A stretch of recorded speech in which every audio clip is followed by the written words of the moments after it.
नमस्कार और स्वागत है आज की चर्चा में। नमस्कार। आज हम वेब की दुनिया की एक ऐसी तकनीक पर बात करने वाले हैं जिसका नाम लगभग हर किसी ने सुना होगा जो थोड़ा भी वेब डेवलपमेंट में रुचि रखता है, पीएचपी। हाँ, पीएचपी का नाम तो बहुत कॉमन है। हमारे पास दुर्गा एग्रो सर्विसेज द्वारा संचालित पीएचपी वेब डेवलपमेंट की आधारशिला नाम का एक स्रोत है और इसी के आधार पर हम पीएचपी की दुनिया को समझने की कोशिश करेंगे। बिल्कुल।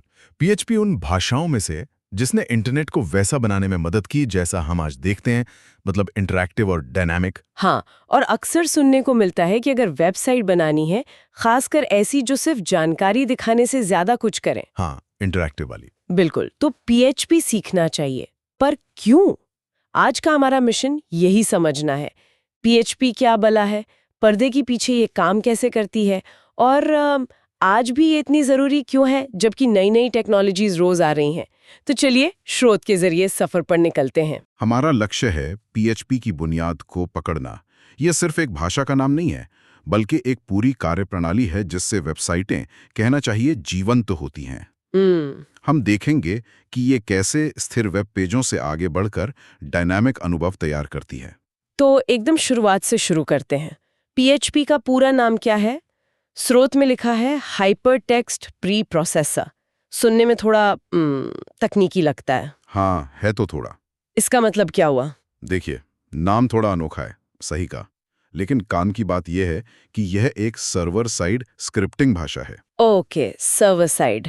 स्क्रिप्टिंग भाषा का मतलब है कोड जिसे रन टाइम पर इंटरप्रेट किया जाता है, कंपाइल करने की जरूरत नहीं पड़ती, जैसे कुछ और भाषाओं में होता है। और सर्वर साइड, ये सबसे महत्वपूर्ण हिस्सा है। सर्वर साइड मतलब ये कोड हमारे कंप्यूटर या फोन के ब्राउजर में नहीं चलता, ये कहीं और चलता है। बिल्कुल सही।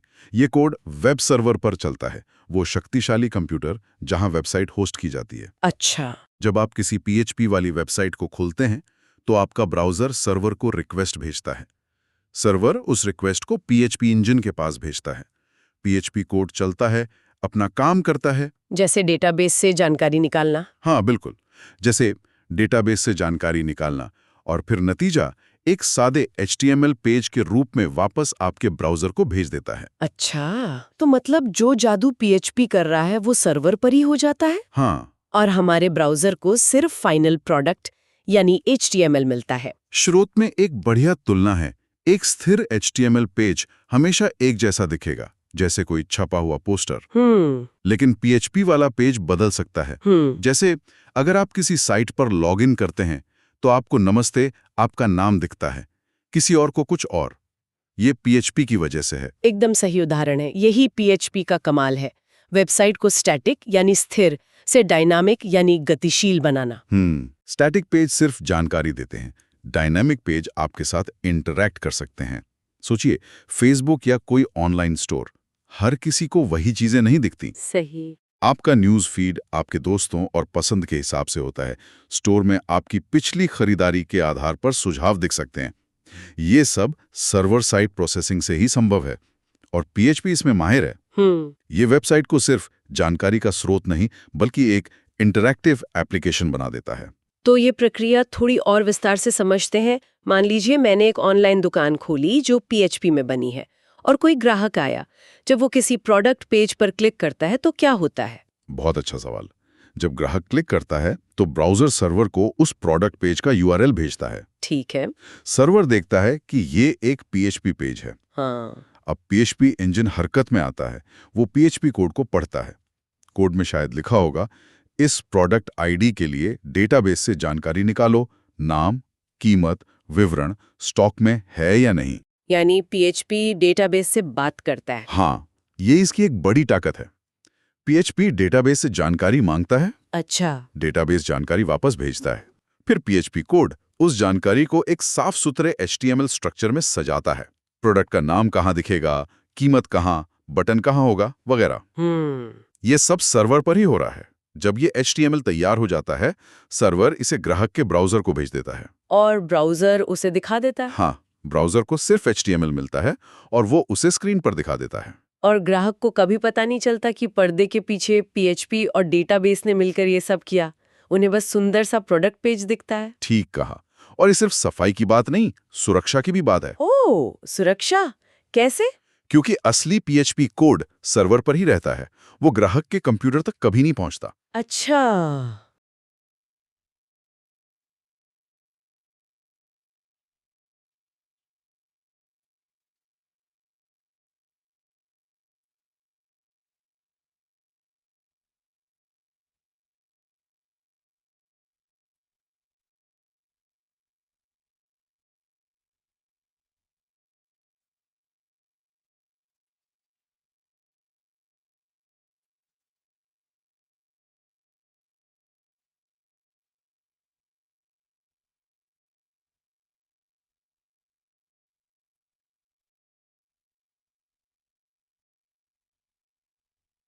इसका मतलब है कि आपके वेबसाइट का लॉजिक, डेटाबेस से कनेक्शन का तरीका या कोई और संवेदनशील जानकारी, वो सब सुरक्षित रहती है। ये पीएचपी का एक बहुत महत्वपूर्ण पहलू है, खासकर आज के समय में जहां सुरक्षा, आप जानते हैं, सर्वोपरि है। ये तो बहुत दिलचस्प है। अच्छा, अगर कोई पीएचपी सीखना और इस्तेमाल करना चाहे तो? स्रोत कहता है कि वेब सर्वर जैसे अपाचे और डेटाबेस जैसे माईएसक्यूएल चाहिए। ये क्यों जरूरी है और इन्हें सेटअप करना कितना मुश्किल है? देखिए, वेब सर्वर जैसे अपाचे या इंजिनिक्स, ये वो सॉफ्टवेयर है जो इंटरनेट से आने वाली रिक्वेस्ट को सुनता है और वेबसाइट की फाइलें परोसता है। पीएचपी कोड को चलाने के लिए इस सर्वर पर पीएचपी इंटरप्रेटर इंस्टॉल होना जरूरी है। और डेटाबेस, माईएसक्यूएल, पोस्टग्रेसक्यूएल वगैरह डायनामिक साइट्स की जान है। हाँ, डेटा तो चाहिए ही। बिल्कुल, यहीं पर सारी जानकारी जमा होती है, जैसे ग्राहकों की जानकारी, products, blog posts. PHP script इसी डेटाबेस से जानकारी पढ़ती और लिखती है। सुनने में तो ये कई सारी चीजें लगती हैं। क्या कोई नया सीखने वाला आसानी से ये सब सेटअप कर सकता है? शुरुआत में ये थोड़ा मुश्किल लग सकता है, मानता हूं, लेकिन अच्छी बात यह है कि स्रोत जैम्प या वैम्प जैसे पैकेज सुझाता है। जैम्प, वैम्प? हाँ, ये वाकई बहुत मददगार हैं। जैम्प जो विंडोज, मैक, लिनक्स सब पर चलता है, और वैम्प खासकर विंडोज के लिए ऐसे सॉफ्टवेयर बंडल हैं जो एक क्लिक में आपके कंप्यूटर पर पूरा लोकल वेब सर्वर माहौल बना देते हैं। अरे वाह! हाँ, अपाची सर्वर, माइस्क्वेल डेटाबेस और पीएचपी सब एक साथ इंस्टॉल हो जाता है। आपको अलग अलग चीजें कॉन्फ़िगर करने की जरूरत नहीं पड़ती। आप तुरंत अपना पहला पीएचपी कोड लिखना शुरू कर सकते हैं। ये तो बहुत सुविधाजनक लगता है। स्रोत में एक कोड का उदाहरण भी है जो शायद पीएचपी का सबसे प्रसिद्ध उदाहरण है। हाँ, हेलो वर्ल्ड वाला। हाँ, वही। php.php, echo, hello world, typically, धासा। ये क्या करता है? ये पीएचपी का हेलो वर्ल्ड है। .php और .tags के बीच जो कुछ भी लिखा है वो पीएचपी कोड है। ठीक है। एको कमांड का काम है स्क्रीन पर कुछ दिखाना। तो ये कोड सर्वर पर चलेगा और ब्राउजर को सिर्फ हेलो वर्ल्ड टेक्स्ट भेजेगा, जो फिर स्क्रीन पर दिखेगा। अच्छा। ये बहुत सरल है, लेकिन ये पीएचपी के मूल सिद्धांत को दिखाता है, सर्वर पर प्रोसेसिंग और ब्राउजर में आउटपुट। और ये दिखाता है कि पीएचपी का सिंटैक्स कितना सीधा हो सकता है। स्रोत पीएचपी की कुछ खासियतों पर भी जोर देता है। पहली है सीखने और इस्तेमाल करने में आसान। क्या ये बात सही है, खासकर जब आजकल इतनी सारी प्रोग्रामिंग भाषाएं हैं? हाँ, काफी हद तक सही है। पीएचपी को अक्सर शुरुआती लोगों के लिए सबसे आसान सर्वर साइड भाषाओं में गिना जाता है। क्यों? इसका सिंटैक्स थोड़ा सी जैसा है, लेकिन वेब के काम को ध्यान में रखकर बनाया गया है। कई सामान्य वेब टास्क, जैसे फॉर्म से डेटा लेना या डेटाबेस से जुड़ना, पीएचपी में अपेक्षाकृत सीधे हैं। जैसा हमने एग्जाम्प वैम्प के साथ देखा, शुरुआत करना भी आसान है। लेकिन कभी-कभी सुनने में आता है कि पीएचपी की यही आसानी खराब कोडिंग प्रैक्टिसेस को बढ़ावा देती है। ये एक जायज़ आलोचना है जो पीएचपी के बारे में अक्सर की जाती है, क्योंकि पीएचपी शुरुआत में बहुत लचीला था और कई शुरुआती डेवलपर बिना स्ट्रक्चर्ड तरीके से कोड लिख लेते थे। अच्छा। जिससे बड़े प्रोजेक्ट्स में समस्याएं आ सकती थीं। हालांकि आधुनिक पीएचपी, मतलब पीएचपी 7 और 8 और फ्रेमवर्क्स जैसे लैरावेल, सिम्फनी, इन्होंने इस समस्या को काफ़ी हद तक दूर कर दिया है और अच्छी कोडिंग प्रैक्टिसेस को बढ़ावा दिया है। लेकिन हाँ, भाषा की शुरुआती सरलता का मतलब है कि अनुशासन डेवलपर पर ज़्यादा निर्भर करता है। फिर भी सीखने के लिहाज से इसकी शुरुआती बाधा कम है। दूसरी खासियत बताई गई है डेटाबेस के साथ गहरा रिश्ता, खासकर माईएसक्यूएल के साथ। इसका क्या महत्व है? ये पीएचपी की शायद सबसे बड़ी ताकत रही है, खासकर वेब की शुरुआती दिनों में। डायनामिक वेबसाइट मतलब डेटा, और डेटा रहता है डेटाबेस में। PHP में MySQL, PostgreSQL, SQLite जैसे कई डेटाबेस के साथ काम करने के लिए पहले से बने फंक्शंस और एक्सटेंशंस हैं। अच्छा। MySQL के साथ इसका तालमेल विशेष रूप से मजबूत है। ऐसा इसलिए भी हुआ क्योंकि ये दोनों अक्सर लैम्प स्टैक का हिस्सा होते थे। Linux operating system, Apache web server, MySQL database और PHP। हाँ, लैम्प स्टैक तो सुना है। ये स्टैक वेब होस्टिंग पर बहुत लोकप्रिय और सस्ता था, जिसने PHP को फैलने में बहुत मदद की। आज भी डेटा आधारित एप्लीकेशन बनाने के लिए ये एकीकरण बहुत उपयोगी है। और स्रोत कहता है कि PHP ओपन सोर्स और मुफ्त है। साथ ही इसका समुदाय बहुत बड़ा है और दस्तावेजीकरण भी भरपूर है। इसका व्यावहारिक मतलब क्या है? ओपन सोर्स मतलब इसका कोड सबके लिए खुला है। कोई भी इसे मुफ्त में डाउनलोड, इस्तेमाल और यहाँ तक कि सुधार भी सकता है। कंपनियों के लिए इसका मतलब है लाइसेंस की कोई लागत नहीं। ये तो बढ़िया है। और बड़ा समुदाय शायद इससे भी ज्यादा महत्वपूर्ण है। दुनिया भर में लाखों डेवलपर्स PHP इस्तेमाल करते हैं। लाखों? हाँ, इसका मतलब यह है कि अगर आप कहीं अटक जाते हैं तो इंटरनेट पर जैसे स्टैक ओवरफ्लो या php.net मदद मिलने की संभावना बहुत ज्यादा है। आपको हर छोटी बड़ी चीज के लिए ट्यूटोरियल, लाइब्रेरी और फोरम मिल जाएंगे। अच्छा। ये सीखने की प्रक्रिया को और डेवलपमेंट को बहुत तेज बना देता है। और फिर वो बात आती है जो स्रोत ने बताई, वर्डप्रेस। दुनिया के सबसे लोकप्रिय content management system, CMS, PHP पर बने हैं। ये तो कमाल की बात है। हाँ, ये PHP के प्रभाव और पहुंच का शायद सबसे बड़ा सबूत है। सोचिए, कितना? इंटरनेट की लगभग 40% से ज्यादा वेबसाइटें वर्डप्रेस पर चलती हैं। 40%? हाँ, छोटे ब्लॉग से लेकर बड़ी कंपनियों की साइट्स तक, और वर्डप्रेस का पूरा कोर PHP में लिखा गया है। बाप रे।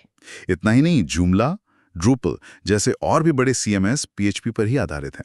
फेसबुक का शुरुआती आर्किटेक्चर भी PHP पर ही बना था, हालांकि उन्होंने बाद में अपना खुद का संस्करण हैक विकसित किया। वाह, 40% से ज्यादा इंटरनेट। ये आंकड़ा तो सोचने पर मजबूर करता है। तो ये वर्डप्रेस जैसी चीजों के लिए PHP इतना सही क्यों साबित हुआ? इसके कई कारण थे।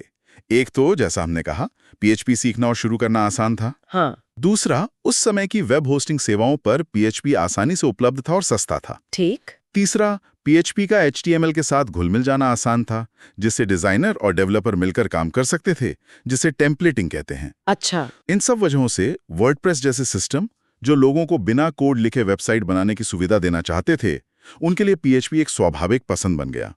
इसने PHP को वेब की रीढ़ की हड्डी बनाने में बहुत बड़ी भूमिका निभाई। ये तो हुई PHP की खासियतें। हाँ, अब बात करते हैं इसके इस्तेमाल की। स्रोत कई उदाहरण देता है। Dynamic websites, login system, ecommerce, CMS और APIs या बैकएंड डेवलपमेंट। क्या आप इन्हें थोड़ा और खोल सकते हैं? जरूर। डायनामिक वेबसाइट्स और ब्लॉग तो हमने समझ लिए, जहां कंटेंट बदलता रहता है, यूजर इंटरैक्ट कर सकते हैं। हाँ। लॉगिन लॉगआउट सिस्टम PHP का क्लासिक इस्तेमाल है। यूजर को पहचानना, सेशन बनाए रखना कि वो लॉगिन है। और ई-कॉमर्स साइट्स पर PHP का क्या रोल है? ई-कॉमर्स में PHP बहुत अहम है। सोचिए, एक ऑनलाइन स्टोर में कितने काम होते हैं।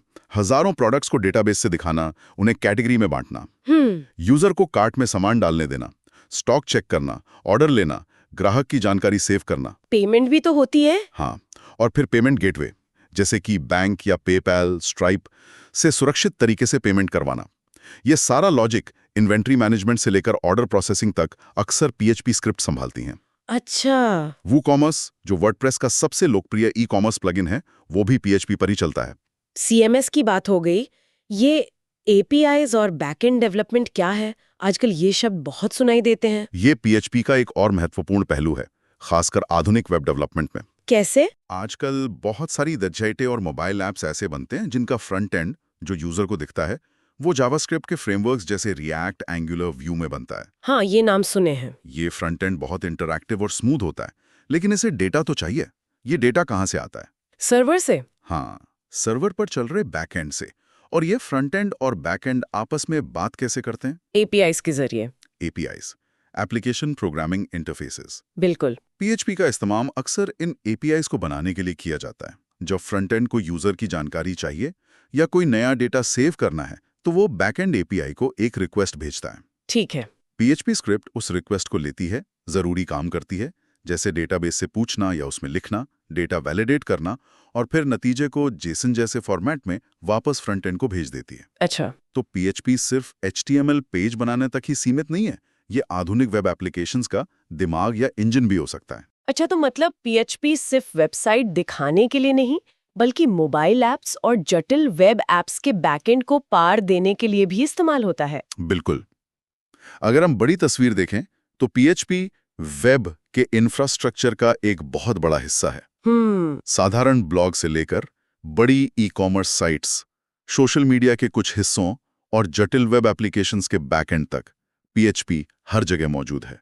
इसका लचीलापन इसे विभिन्न प्रकार के कार्यों के लिए उपयुक्त बनाता है। तो इस पूरी चर्चा का सार निकालें तो PHP एक सर्वर साइड भाषा है जो वेब को स्थिर से गतिशील बनाती है। हाँ, ये सीखने में अपेक्षाकृत आसान है, डेटाबेस के साथ अच्छी तरह काम करती है, ओपन सोर्स है और इसका एक विशाल समुदाय है। सही। वर्डप्रेस जैसे सिस्टम की वजह से ये वेब के एक बड़े हिस्से पर राज करती है और आधुनिक बैकएंड डेवलपमेंट में भी प्रासंगिक बनी हुई है। स्रोत PHP वेब डेवलपमेंट की आधारशिला ने इन बुनियादी बातों को समझने में वाकई मदद की। निश्चित रूप से मुख्य बात यह है कि PHP उन वेब अनुभवों को संभव बनाता है जिनका हम रोज इस्तेमाल करते हैं, चाहे हम सोशल मीडिया पर हों, ऑनलाइन कुछ खरीद रहे हों या कोई जानकारी ढूंढ रहे हों। संभावना है कि कहीं ना कहीं PHP अपना काम कर रहा हो। नई भाषाएं जैसे Node.js या Python.Django Flask के साथ वो भी बहुत लोकप्रिय हुई हैं और उनके अपने फायदे हैं, लेकिन PHP का जो स्थापित आधार है, जो विशाल इकोसिस्टम है, लाखों प्लगइन्स, थीम्स, डेवलपर्स, हाँ, वो तो है। और वर्डप्रेस की वजह से जो पहुंच है, वो इसे आज भी बहुत महत्वपूर्ण बनाए रखता है। और यहीं पर एक दिलचस्प सवाल उठता है जिस पर सोचा जा सकता है। PHP एक पुरानी स्थापित भाषा है। इसे कभी-कभी लेगेसी भी कहा जाता है। हाँ, कहते हैं लोग। नए आकर्षक भाषाएं लगातार आ रही हैं। तो सवाल ये है कि आधुनिक वेब डेवलपमेंट में PHP की प्रासंगिकता सिर्फ वर्डप्रेस और पुराने सिस्टम्स की वजह से है, या PHP में अब भी कुछ ऐसा है जैसे PHP 7 और 8 में प्रदर्शन में हुए बड़े सुधार, इसकी सरलता या इसका विशाल इकोसिस्टम जो इसे नई परियोजनाओं के लिए भी एक मजबूत दावेदार बनाता है? क्या ये सिर्फ अतीत की विरासत है या भविष्य में भी इसका महत्वपूर्ण स्थान रहेगा? ये सोचने वाली बात है। वाकई एक अहम सवाल है और इस पर बहस चलती रहती है। PHP ने खुद को समय के साथ काफी विकसित किया है। आधुनिक PHP पहले से कहीं ज्यादा तेज, सुरक्षित और सक्षम है। अच्छा। फ्रेमवर्क्स ने इसे और भी शक्तिशाली बना दिया है। तो ये कहना कि ये सिर्फ लेगेसी है शायद पूरी सच्चाई ना हो। इसका भविष्य इस बात पर निर्भर करेगा कि ये नई चुनौतियों और तकनीकों के साथ कैसे तालमेल बिठाता रहता है। बिल्कुल। तो ये थी हमारी आज की PHP पर आधारित गहन चर्चा। हाँ, उम्मीद है सुनने वालों को PHP की दुनिया की एक झलक मिली होगी। आज की ये गहन चर्चा PHP वेब डेवलपमेंट की आधारशिला पर आधारित थी, जो दुर्गा एग्रो सर्विसेज द्वारा संचालित है।